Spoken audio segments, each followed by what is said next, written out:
অনেক ভালো লাগে, মনে শান্তি লাগে। হ্যাঁ, আমি একটা চেয়েছিলাম যে আমার একটা ভালো ফ্যামিলিতে বিয়ে হোক। ইনশাআল্লাহ দিয়ে আল্লাহর রহমতে খালুসাবাদের উছিলায় আমার মনের আশা পূরণ হয়েছে। আমি মোটামুটিভাবে ভালোই আছি। আচ্ছা। আলহামদুলিল্লাহ, সামনে আরও কিছু ইচ্ছা আছে। লোকটা মারা গেছে। আর এখানে বিভিন্ন বক্তারা বিভিন্ন এলাকা থেকে আসে, বিভিন্ন দৃষ্টি থেকে আসে।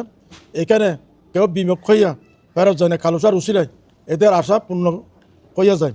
এই টাকাটা দেওয়ার কারণে, এই কালুসা রহমতুল্লাহর মাজার শরীফে এই হাদিয়াটা দেওয়ার কারণে তারা ঢাকায় সুন্দর সেফলি তারা যেতে পারে। এটা অন্যতম একটি কারামত খাজা কালুসা রহমতুল্লাহ আলাইহি। এবং অনেক সময় দুই একজন তো আছে ভিন্ন মতের, ভিন্ন ক্যাটাগরি, তারা যখন এনকার করে অর্থাৎ এই বিদ্বেষমূলক কোনো কথা বলে, দেখা যায় তারা রাস্তা পার হওয়ার সুযোগ পায় না, প্রতিমধ্যে তারা অ্যাক্সিডেন্ট করে। প্রিয় বন্ধুরা, আপনাদের ভাই আরিফ আজকে এসেছে হজরত খাজা কালুসা রহমতুল্লাহ আলাহির রওজাতে। অনেকেই কমেন্ট করে বলেছেন হজরত কালুসা রহমতুল্লাহ আলাহির রওজা নিয়ে একটি ভিডিও করার জন্য। এটি চট্টগ্রামের সিটি গেট সংলগ্ন হজরত কালুসা রহমতুল্লাহ আলাহির রওজা, ঢাকা চট্টগ্রাম হাইওয়ের পাশেই। অনেকে যাওয়া আসার পথে দেখে থাকেন। আজকে আমি এসেছি আপনাদেরকে হজরতের রওজা দেখানোর জন্য। এটি হলো হজরত কালুসা রহমতুল্লাহ আলাহির রওজা শরীফ, এবং আমার পাশে রয়েছে হজরত কালুসা রহমতুল্লাহ আলাহির দাতব্য চিকিৎসালয়। আর আমার এই পাশে রয়েছে হজরতের নামে যে প্রতিষ্ঠিত মাদ্রাসা সেটি। তো চলুন বন্ধুরা, আপনাদেরকে আমি ঘুরে ঘুরে হজরত কালুসা রহমতুল্লাহ আলাহির রওজা এবং হজরত কালুসা রহমতুল্লাহ আলাহির জীবনী মোজেজা, উনার কাছে দর্শনার্থী ভক্তরা কেন আসেন, কী আর্জি নিয়ে আসেন এবং ওনারা কী নিয়ে ফিরে যান সেটি জানার চেষ্টা করব। তো প্রিয় বন্ধুরা, ভিডিওটি না টেনে শেষ পর্যন্ত দেখতে থাকুন। এখন যারা এখনও পর্যন্ত আমার চ্যানেলটি সাবস্ক্রাইব করেন তারা দ্রুত সাবস্ক্রাইব করে দিন। আসসালামু আলাইকুম। আসসালামু আলাইকুম। আপনার নামটা একটু বলবেন? আমার নাম মোহাম্মদ বরকতুল্লাহ। আমি অত্র হজরত খাজা কালুসা রহমতুল্লাহ আলাই সুনিয়া ফাজিল ডিগ্রি মাদ্রাসার শিক্ষক এবং সাথে সাথে হোস্টেল সুপার হিসেবে দায়িত্বরত রয়েছে। আচ্ছা আচ্ছা। তো হজরত খাজা কালুসা রহমতুল্লাহ আলাহির মাজার সম্পর্কে যদি আমাদের দর্শকদের উদ্দেশ্যে বলতেন এবং ওনার জীবনী মোজেজা এবং উল্লেখযোগ্য কিছু ঘটনা যদি আপনি জানেন সেটা একটু শেয়ার করেন। চট্টগ্রামের ঐতিহ্যবাহী হজরত খাজা কালুসা রহমতুল্লাহ আলাই মাজার শরীফ, এটি অনেক প্রাচীনতম একটি মাজার শরীফ। 360 আউলিয়ার অন্যতম একজন বলি তিনি। ওনাকে ওনার রওজা শরীফটি মূলত যিনি প্রথম আপনার চিহ্নিত করেছেন তিনি হচ্ছেন ইমামে আহলে সুন্নাত আল্লামা গাজী শেরে বাংলা রহমতুল্লাহ আলাই, হাটাজারি দরবার শরীফের ইমাম শেরে বাংলা, যার নামে যিনি সুন্নিয়তের একজন অতন্ত্র প্রহরী ছিলেন এবং এখনও পর্যন্ত ইমামে আহলে সুন্নত হিসেবে ওনাকে ধরা হয়। তো এই ওনার মাধ্যমে এবং ওনার কাশফা এবং কারামতের মাধ্যমে উনি মাজার শরীফের মাধ্যমে অলিদের সাথে কথা বলার একটা সুযোগ থাকে যদি হাক্কানি ওলামাই অলি হন। তো সেই হিসেবে উনি ওনার ওফাত দিবস 8 মহরম। তো প্রতি বছর আরবি ক্যালেন্ডার অনুসারে 8 মহরম ওলিয়ে কামাল হজরত খাজা কালুসা রহমতুল্লাহ আলাইহির বার্ষিক উরুস মোবারক এই অত্র দরগা ময়দানে অনুষ্ঠিত হয়। সারাদিন এই মাহফিল, খতমে কোরআন, খতমে গাউসিয়া শরীফ, খতমে খাজেগান, বিভিন্ন জিকির আসকারের মাধ্যমে আউলিয়া কারামের জীবনী এবং ইসলামী শরিয়ার বিভিন্ন বিষয় নিয়ে আলোচনার মাধ্যমে উরুস শরীফটি ইসলামী শরীয়ত সম্মতভাবে অনুষ্ঠিত হয়। আমি আজকে প্রায় এখানে 39 বছর পর্যন্ত এখানে আমি দায়িত্বরত আছি। আমি এখানে একটা মানুষের একটা এই বাজার ঢুকছিল, ওইটা উঠে ফেলছিল। এখানে মাজার দেওয়ার পরে উনি এখানে বলবে যে ওই লোকটা মারা গেছে। আর এখানে বিভিন্ন বক্তারা বিভিন্ন এলাকা থেকে আসে, বিভিন্ন দৃষ্টি থেকে আসে। এখানে কেউ বিমুখ হইয়া ফেরত যায় না, কালুসার উছিলায় এদের আশা পূর্ণ হইয়া যায়। আর এখানে আমাদের প্রতিষ্ঠানের কতগুলো প্রতিষ্ঠান আছে, গার্ল স্কুল আছে, লীলা বোর্ডিং আছে, হেফজখানা আছে, মাদ্রাসা আছে, ফাজিল পর্যন্ত, এবং ডাক্তারখানা আছে। এখানে 10 টাকা ফি নেয়, MBBS ডাক্তার আছে এখানে, সবাই এখান থেকে চিকিৎসা নেয়, উপকৃত হয়।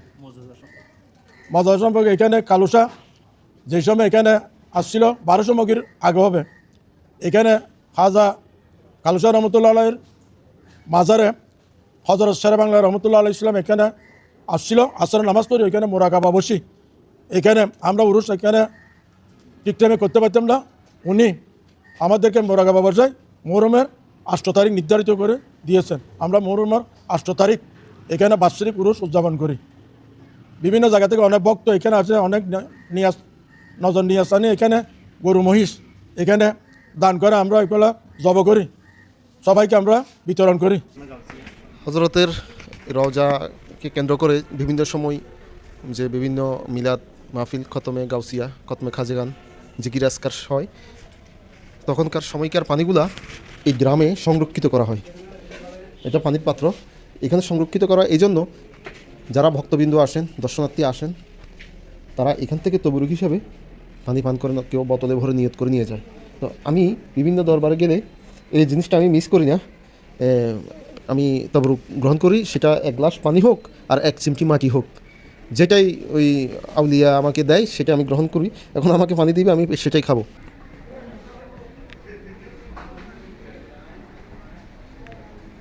প্রিয় বন্ধুরা, আমি এখন হজরত খাজা কালুশাহ রহমতুল্লাহ আলাহির রওজায় প্রবেশ করছি। আমি হজরত খাজা কালুশাহ রহমতুল্লাহ আলাহির চরণধুলি নেওয়ার জন্য ওনার রওজায়।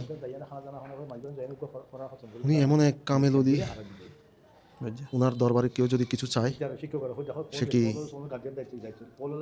সে আর জীবনে কবুল করে নেন। উনি কাউকে খালি হাতে ফেরান না। ওলি কামেল হযরত খাজা কালুশাহ রহমতুল্লাহ আলাই, উনি আল্লাহ রাব্বুল আলামিনের একজন মাকবুল ওলি, এবং আল্লাহর ওলিদের উসিলা দিয়ে যদি আল্লাহর কাছে কিছু চাওয়া হয়, আল্লাহ রাব্বুল আলামিন সেটি তার বান্দাকে দিয়ে থাকেন। তো উসিলার বিষয়টা এটা শরীয়ত সম্মত একটি বিষয়। ওনার অন্যতম মুজিজা হচ্ছে আমাদের এখানে কমপ্লেক্সের অন্যতম যেটা আয়, সেটা হচ্ছে ঢাকা চট্টগ্রাম এই মহাসড়কে, যেটা জাতীয় সড়ক বলে আপনারা জানেন, সেই জাতীয় সড়কে যতগুলো গাড়ি আছে প্রায় 80% গাড়ি যাওয়ার সময় এই মাজার শরীফের দান বাক্সে কিছু দান করে যায় টাকা। তো সেটার অন্যতম লক্ষ্য হচ্ছে যেহেতু এই মাজারের টাকাগুলো দিয়ে দিনী প্রতিষ্ঠান পরিচালিত হয়। কালুশাহ হযরত খাজা কালুশাহ রহমতুল্লাহ ফাজিল ডিগ্রি মাদ্রাসা, হযরত খাজা কালুশাহ রহমতুল্লাহ হিফজখানা, হযরত খাজা কালুশাহ রহমতুল্লাহ এতিমখানা লিল্লা বোর্ডিং, হযরত খাজা কালুশাহ রহমতুল্লাহ ছাত্রাবাস, হযরত খাজা কালুশাহ রহমতুল্লাহ দাতব্য চিকিৎসালয়, হযরত খাজা কালুশাহ রহমতুল্লাহ বালিকা উচ্চ বিদ্যালয়, ওখানে আমাদের অর্থায়ন প্রতি মাসে অর্থায়ন করা হয়, খরচের জন্য টাকা দেওয়া হয়। তো সেই হিসেবে আরও বেশ কিছু প্রতিষ্ঠানে আপনার প্রতি মাসে একটা অনুদান দেওয়া হয়। তো এখানে টাকাগুলো যেহেতু ন্যায়সঙ্গত কাজে খরচ করা হয়, ড্রাইভার ভাইয়েরা ওই টাকাগুলো এখানে তাদের যার যে সামর্থ্য অনুযায়ী ইচ্ছা সেভাবে দিয়ে থাকেন। তো তারা যখন দেখেন যে কি আপনার এই টাকাটা দেওয়ার কারণে, এই কালুশাহ রহমতুল্লাহর মাজার শরীফে এই হাদিয়াটা দেওয়ার কারণে তারা ঢাকায় সুন্দর সেফলি তারা যেতে পারে, এটা অন্যতম একটি কারামত খাজা কালুশাহ রহমতুল্লাহ আলাইহি। এবং অনেক সময় দুই একজন তো আছে ভিন্ন মতের, ভিন্ন ক্যাটাগরি, তারা যখন এনকার করে অর্থাৎ বিদ্বেষমূলক কোনো কথা বলে, দেখা যায় তারা রাস্তা পার হওয়ার সুযোগ পায় না, প্রতিমধ্যে তারা অ্যাক্সিডেন্ট করে। এরপরে তারা বুঝতে পারেন যে আল্লাহর ওলিদের সাথে, যা হাদিস শরীফের মধ্যে আছে যে যারা আমার ওলিদের সাথে বিদ্বেষ পোষণ করলো, আমি তাদের সাথে যুদ্ধ ঘোষণা করলাম, হাদিসে কুদসিতে রয়েছে। তো তারই ধারাবাহিকতায় এবং এখানে আপনার প্রায় সময় আমরা দেখি, আমরা যেহেতু এখানে 24 ঘন্টা থাকি, তো এই মাদ্রাসায় থাকার সুবাদে দেখি প্রায় সময় মানুষ বিভিন্ন বিপদে মুসিবতে আসলে মসজিদে 2 রাকাত নামাজ পড়ে খাজা কালুশাহ রহমতুল্লাহ আলাইহি জিয়ারত করে এবং হাত তুলে ওনার উসিলা দিয়ে চায়। মানুষের পরবর্তীতে এসে বলে যে আমি এখানে এসে নামাজ পড়েছি, এটা একটা মকবুল ওলির দরবার, আল্লাহর প্রিয় বান্দার মাজার শরীফ রয়েছে, এখানের মাধ্যমে করে আমার এই জিনিসটা মুসিবতটা আমি আসান হয়ে গেছি। প্রায় সময় আমাদের এতিমখানায় লিল্লা বোর্ডিংয়ে মানুষের ছাগল, গরু, আপনার বিভিন্ন মুরগি সহ অন্যান্য চাউলের বস্তা সহ এগুলো আমাদেরকে এখানে দিয়ে যায়। আমি ওই বাইরে এক মহিলার সাথে কথা বললাম, উনি নিঃসন্তান ছিলেন দীর্ঘদিন। হজরতের দরবারে এসে উনি যখন আর্জি জানিয়েছেন, ওনার পরে সন্তানাদি হয়েছে। হ্যাঁ, তো এটা আপনি তো এখানে আছেন, এটা কতটুকু আপনি প্রত্যক্ষ করছেন? না, এটা হচ্ছে আল্লাহর ওলিদের শুধু নিঃসন্তান নয়, আপনি শরীয়ত সম্মতভাবে যদি এসে জিয়ারত করে আল্লাহ দরবারে যদি দোয়া করে, মাজার শরীফকে সামনে নিয়ে যদি দোয়া করেন, হ্যাঁ, যে আল্লাহর কাছে যদি চান, এটা মকবুল ওলি যেখানে আছে আল্লাহর ওলিরা সেখানে দোয়া কবুল হবে। আল্লাহর ওলিদের যেখানে আল্লাহর ওলিরা শাহিদ আছেন সেই জায়গাটাও আল্লাহ মকবুল করে দেন। এখানে নিঃসন্তান বলেন, ঋণগ্রস্ত বলেন, অভাবী বলেন, বিপদ মুসিবত বলেন, অনেকে দীর্ঘদিন অসুস্থ থাকে, এখানে আমাদের বিভিন্ন খতমে কোরআন, খতমে গাউসিয়া শরীফ, খতমে খাজেগানের এবং প্রতিদিন তো আমাদের এখানে মিলাদ শরীফ হয়। এখানে খতমাদের মজমুয়ে সালাতুর রসুল, বুখারী শরীফের খতম হয় মাঝে মধ্যে।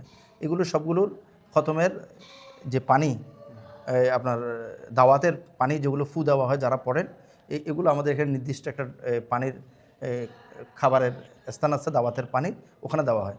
ওই কারণে ওই দোয়ার খতমে কোরআন, খতমে মজমুয়ে সালাতুর রসুল, খতমে বুখারী শরীফ, খতমে গাউসিয়া, খতমে খাজেগান সহ অন্যান্য খতমাতের সবা এই যে দাওয়াতের ওই মোবারক পানিগুলো ওখানে রাখা, ওখানেও মানুষ নিয়ত করে খাচ্ছেন। এখন কালুশাহ রহমতুল্লাহ আলাইহি উসিলা, উনি যেহেতু একজন মকবুল ওলি, ওনার উসিলা দিয়ে বিভিন্ন সময় আমরা বিভিন্ন জনের মুসিবত, পেরেশানি, বিপদ আপদ দূর হয়। এখানে আসি জিয়ারতের মাধ্যমে আল্লাহর কাছে যখন ওনার উসিলা দিয়ে দোয়া করে, এটা আমরা অহরহ দেখছি, অহরহ শুনছি এবং আমাদের চাক্ষুষ। আমি নিজেও অনেক সময় অনেক বিপদ আপদে, আমার নিজের কথাও বলছি, বিপদ আপদ আমি যখন জিয়ারত করে একটু খাস দিলে একটু আপনার জিয়ারত করে এখানে দোয়া চাই, আরজি দিই এবং ওনার উসিলায় যখন আল্লাহর কাছে কোনো আল্লাহ এটা দোয়া কবুল করে নেন। এটা হচ্ছে বড় বাস্তবতা। এটা হচ্ছে এটা আমি নিজে পেয়েছি। আরও অনেক বিষয় যেগুলো আপনার এখানে প্রকাশ্যে বলাটা ঠিক না, ওই জন্য আমি হাইট রাখছি। অনেক কিছু আলহামদুলিল্লাহ ওলিয়ে কামেল হযরত খাজা কালুশাহ রহমতুল্লাহ উসিলায় অনেকেই আপনার পাচ্ছে। এই বিষয়গুলো একেবারে প্রকাশ্যে বলাটা উচিত নয়, বিদায় যেহেতু এগুলো বুঝতে গেলে ওরকম মানসিকতার মানুষ প্রয়োজন। ধন্যবাদ আপনাকে। হজরতের দরবারে কি আপনি নিয়মিত আসেন? হ্যাঁ, মাঝে মাঝে আসি যখনই মন ছুটে আর কি। আচ্ছা, এখানে তো আসি অনেকে অনেক কিছু নিয়ে যায়। জি হজরতের দরবারে আরজি জানালে কেউ খালি হাতে ফেরে না। জি। আপনি এমন কি পাইছেন, এরকম একটা ঘটনা আমাদের দর্শকদের উদ্দেশ্যে বলেন। হ্যাঁ, আমি ইনশাল্লাহ দিলে এখানে এসে অনেক ভালো লাগে, মনে শান্তি লাগে। হ্যাঁ, আমি একটা চেয়েছিলাম যে আমার একটা ভালো ফ্যামিলিতে বিয়ে হোক। ইনশাল্লাহ দিয়ে আল্লাহ রহমতে খালুশাবাদের উসিলায় আমার মনের আশা পূরণ হয়েছে। মোটামুটিভাবে ভালোই আছি আচ্ছা, আলহামদুলিল্লাহ। সামনে আরও কিছু ইচ্ছা আছে, ভবিষ্যতে ইচ্ছা আছে স্বামীকে নিয়ে এখানে আসবো। আমি যখনই আসি আমার আলাদা একটা মানে শান্তি লাগে, ভালো লাগে।